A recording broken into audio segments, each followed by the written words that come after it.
പണ്ട് സ്റ്റേ ചെയ്ത ഹോട്ടൽ ഓർമ്മയുണ്ടോ? ഇല്ല.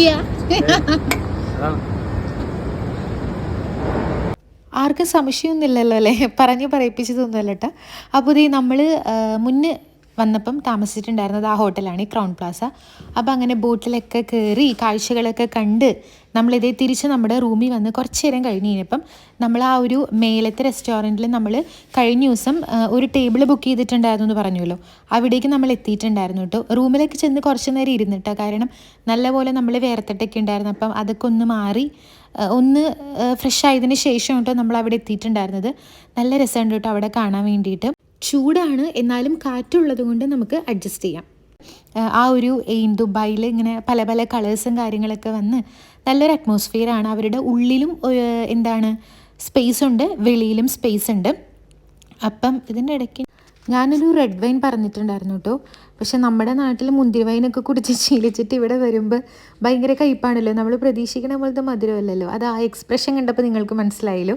അപ്പോൾ ഇത് പിന്നെ കുറച്ച് കഴിഞ്ഞപ്പോഴത്തേക്കും നമ്മുടെ ആ ഒരു വീലിൽ ഇതുപോലെ നമ്മുടെ എന്താ പറയുക, ഈ പെരുന്നാളിന് മറ്റേ മേലെ പോയിട്ട് പല വർണ്ണത്തിൽ പൊട്ടണ ഒരു സാധനമില്ലേ, അതേ കണക്ക് നല്ല രസമുണ്ടായിരുന്നു കേട്ടോ കളറ് കാണാൻ വേണ്ടിയിട്ട്.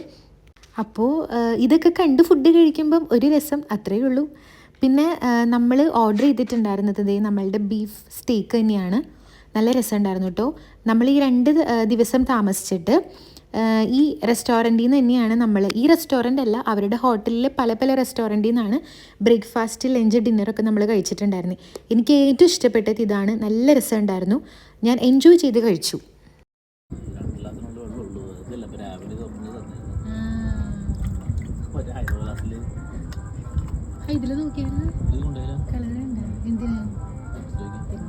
അങ്ങനെ നമ്മളത് ഫുഡൊക്കെ കഴിച്ചിട്ട് നമ്മൾ പോവാൻ കേട്ടോ. ഈ ഒരു സമയമൊക്കെ ആയപ്പോഴത്തേക്കും എൻ്റെ എനർജിയൊക്കെ കുറഞ്ഞു വന്നിട്ടുണ്ടായിരുന്നു. അത് വേറെ ഒന്നുമല്ല, ഇന്നത്തോടു കൂടെ നമ്മളുടെ ഇവിടുത്തെ സ്റ്റേ കഴിഞ്ഞല്ലോ. ഇനിയിപ്പം നാളെ നമുക്ക് ഒരു 12 മണിയൊക്കെ ആകുമ്പോഴത്തേക്കും നമ്മൾക്ക് ചെക്കൗട്ട് ചെയ്യണം. അപ്പോൾ അത് അവിടുത്തെ ജസ്റ്റ് ഫ്രണ്ടിലെ ഏരിയ ഞാൻ ജസ്റ്റ് ഒന്ന് കാണിച്ചു തരാം കേട്ടോ. ആർക്കെങ്കിലും വന്ന് ഫുഡ് കഴിക്കണമെന്നുണ്ടെങ്കിൽ കഴിക്കാം. ഞങ്ങൾ കഴിച്ച ഈ ഒരു ബീഫ് സ്റ്റേക്കും കാര്യങ്ങളും അടിപൊളിയായിരുന്നു.